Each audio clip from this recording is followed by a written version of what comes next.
Shumatan waame.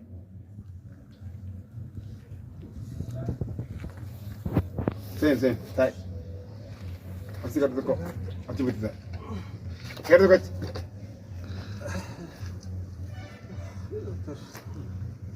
Akam tu kau dah mata kan kilo shantam tu dia tangku. Termata? Kilo shantam ada dendam. Mal oromo kilo di bawah diri mah. Oh iya sini tu kostu. Malin kau setit.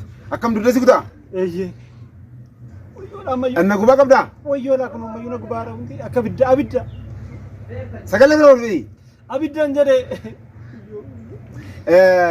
Duduk sih kita? Ila kono la mayu lah nak utara. La mayu Yes. Kana kon. Amma kam nyata secufe? Ila kono la enggak sih tidak. Ila me majira ko ninja de la le cofa mela wata kon dir ninja du garab. Oyo. Kaya nama yadda sagaru. Abshir, amamiti. Oyo ro kutina ada. Akan jadi. Bayi sun kubara. Wana maar sugaru wana serban kan mana gora. Shumatan waime. Sen. Tayas. Kam jirtu? Fainet. Fayyine maali doktor gaarii garina barreessanii qoricha fudhatan. Maali engadda ergan qoricha sikenne booda deeni kottu jedheen ture. Maarre nyaarri kee amma waan fayyite to fakkaata. Qorichichi too egaa qoricha fudhateeti na aarsaa na gubaan baqaadha manaa kiyyaan. Ollolaan bula alkasir boonte namaa ollolaa bula. Qoricha.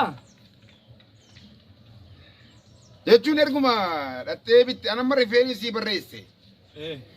Gosa qorichaan sii barreesse malee ani maalin beekaanii mee qoyi dhukkuba haaraa si dhufe jechuudha moo akkam? Fayyummaa irra gara maraatummaa tan deemaa jira. Erga yoomiiti kas ta'e?